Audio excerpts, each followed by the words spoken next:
my son recording me today instead of my long arm on our every 7 days. And so we have another rest day, and we've done rest and we've done ice. And so the C in the rice method that we're talking about is compression.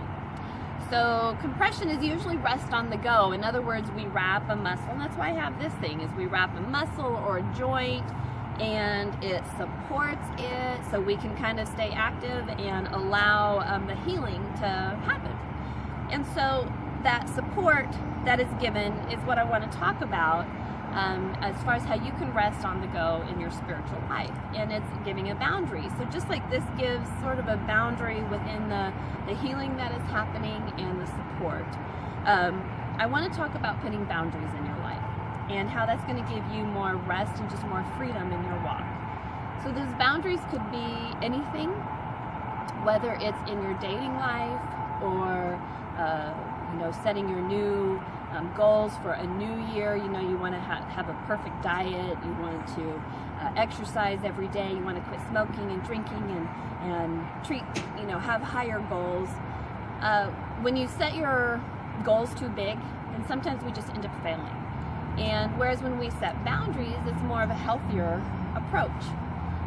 So again, when I mentioned the dating life or spending money, when you set a boundary, you're going to have more success than you are if you just set yourself up for failure. So boundaries can be, for instance, like in dieting. If you just say, I'm going to eat healthy, I'm going to eat good, and I'm going to work out every day, that's not really setting any boundaries. Boundary looks more like I'm going to stop eating at this time, or I'm going to maybe not eat junk, or I'm not going to eat carbs. We have certain boundaries, and you set yourself up for more success when you do that. In your dating life, if you don't have any boundaries and you go out and you don't know when to stop a relationship, or you end up having sex when you didn't want to, and you make decisions that end up hurting you or disappointing you and bringing you down, if you have boundaries and you think, I want to maybe go on a double date, or look for boundaries in a dating life that sets you up for more success. Drinking and getting drunk, if you make a lot of bad choices through drinking and you end up drunk, maybe your boundaries should be that, rather than just cold turkey, I'm never going to drink again. Say after the third drink, I'm going to stop, or I'm going to make sure I always have a designated driver, or drink on the weekends.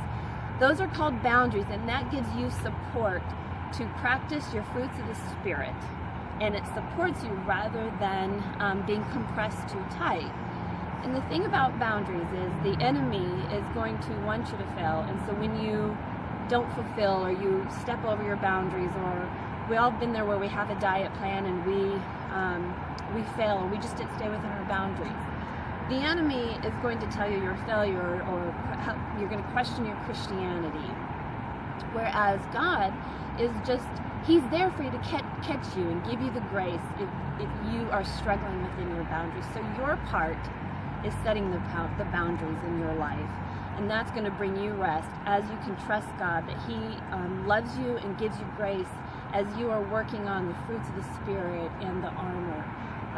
So try that out, that compression of giving yourself boundaries so you can work in freedom on the fruits of the Spirit. So I hope that gives you enough encouragement, and good luck, and I'll see you tomorrow. Bye.